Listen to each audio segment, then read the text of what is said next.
আজ একটা এমব্রয়ডারি দেখাবো, সেটা হচ্ছে Lucknow chikankari. Chicken curry নয়, চিকেন কারি। তো আমার এক বন্ধু বা ফলোয়ার্স বা সাবস্ক্রাইবার্স আমার বলতে একদমই ভালো লাগে না। তো সে রিকোয়েস্ট করেছিল আমি যেন এই স্টিচটা একটু করে দেখাই।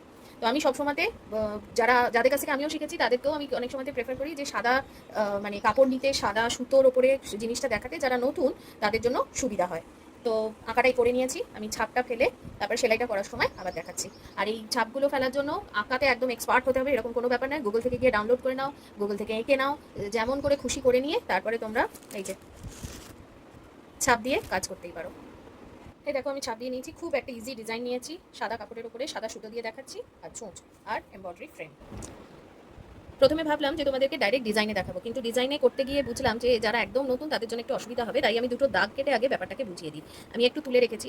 চিকেন কারি স্টিচ কখনো এই মানে নিচের থেকে ওপরে তোলা হয় না ছুঁচকে, ছুঁচ সবসময়তে এখান থেকেই তোলা হয়।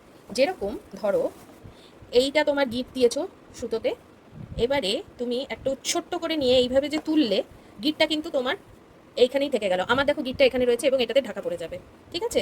এবারে যখন তুমি এইটাতে তুললে, প্রথমটাতে একটা ছোট্ট এইখানে তোলার পরে একটুখানি নিয়ে ছুঁচে করে কাপড় তোলার পরে তুমি পরেরটাতে আবার ঠিক প্রথম যেটা তুলেছো তৃতীয়টাতে তুমি প্রথমটার ঘরের কাছে তুলবে। যেরকম ধরো এটা যদি আমি ধরি এখান থেকে এখানটা এক হলো, এখান থেকে এখানটা আমার দুই হবে, তাহলে দেখো আমি একটু পিছন থেকে নিয়ে এই যে সামনের ঘরের যে নিচটা মানে একদম এইখানটা, এই হোলটা, এই হোলের কাছেই গিয়ে আমি তুলবো, তখন গিয়ে জ্যাকটা তৈরি হবে।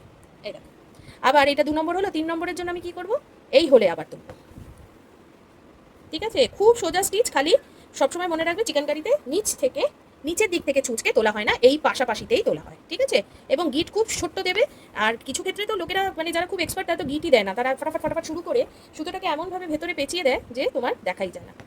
এই দেখো, এইটাও চিকেন কারিতে ব্যবহার হয়। আর ঠিক এর অপোজিটটা এই দেখো, এই যে দুদিকে ছোট ছোট দাগের মতো পড়ছে, ছোট ছোট দাগের মতো পড়ছে, তোমাদের কাছে ক্লিয়ার কিনা আমি ঠিক বুঝতে পারছি না। ঠিক আছে, হ্যাঁ দেখা যাচ্ছে। এইটাও কিন্তু, এই যে এইটাও কিন্তু হয়, এইটাকেও সামনে ব্যবহার করা হয়, পিছনেও ব্যবহার করা হয়। আবার চিকেন কারিতে এটাও সামনে ব্যবহার করা হয়, পিছনে ব্যবহার করা হয়। যে স্টিচটা তুমি সামনে রাখতে চাইছো, আমি এখন ভরাট দিয়ে করছি তাই আমি এটাকে রাখছি। যদি আমি ছোটটা রাখতে চাই তাহলে আমার এটা পেছনে চলে যাবে আর ওই ছোট স্টিচটা সামনে চলে আসবে। দেখো, যদি তোমাদের কোনো বুঝতে অসুবিধা হয় আমাকে বলো, আমি আবার থেকে দেখিয়ে দেবো।